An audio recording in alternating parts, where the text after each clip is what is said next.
This guy yesterday posted a video on inflation, blaming big companies like Pepsi and Coke for high prices.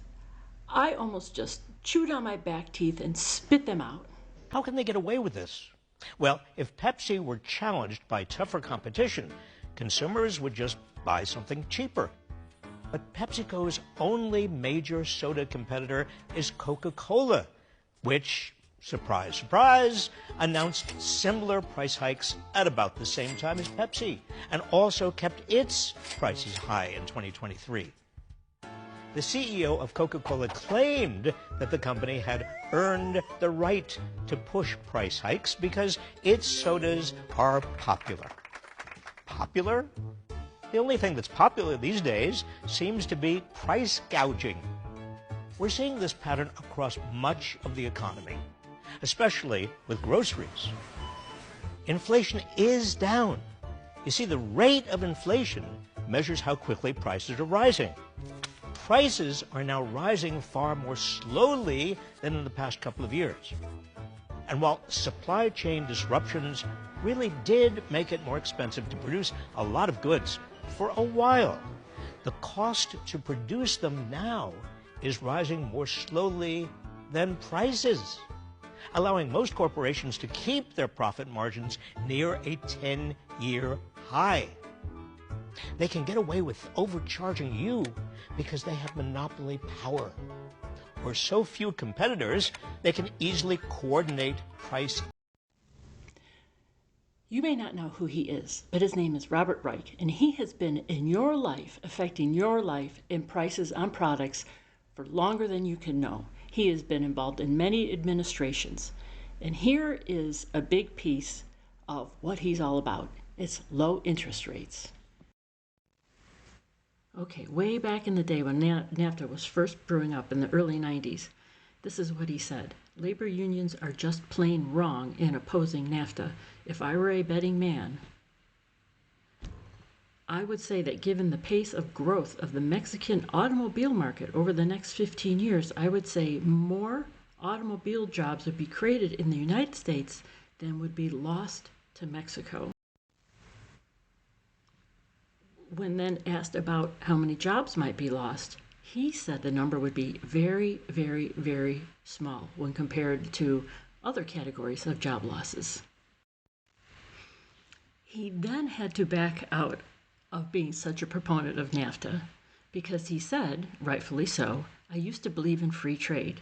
Until I took a hard look at the numbers, NAFTA cost U.S. workers 700,000 jobs. This is in 2015.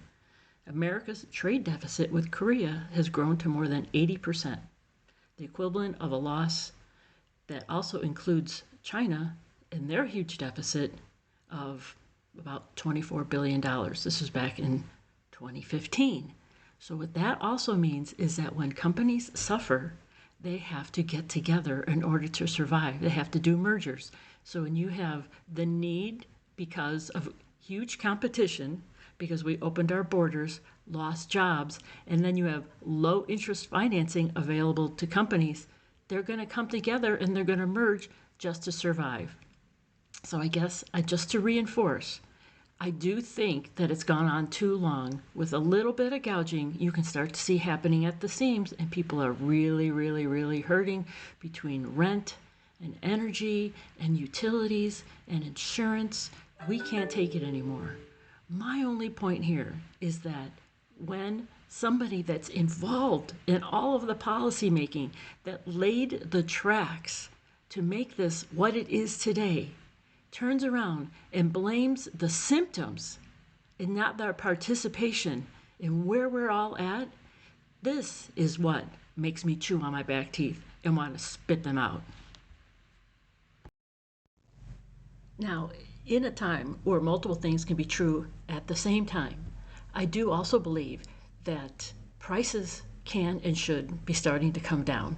We are looking at inflation for too long, and corporations do have a part in this, and I do agree that some are capitalizing on it, probably to too much of a greater pain point than we can stand. A lot of people are really, really hurting.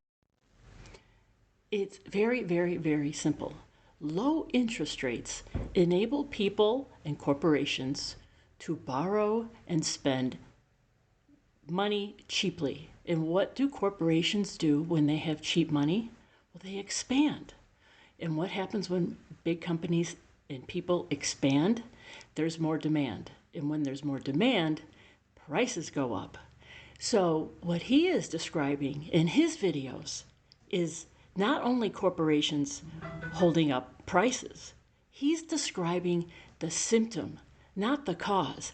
The cause has been low interest rates for so long, and too low for too long, that so many corporations, the big got bigger. And that's exactly how it happens. And you know what makes me so crazy about this is when a policymaker at this level takes absolutely no accountability whatsoever for their role, and he turns around and he blames capitalistic corporations for capitalizing on the environment that he has propagated for so many decades. And now we have had interest rates for so long, for so very long. And now that they've had to go up, of course it's hurting the market. Of course it's hurting people. This is what bad policy does. Corporations only perform within the policy that people like him set up. It's a symptom. It's not the cause.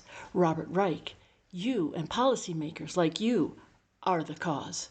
So when you see videos like this, take them in, see what's going on, but also judge heavily who is delivering you the information.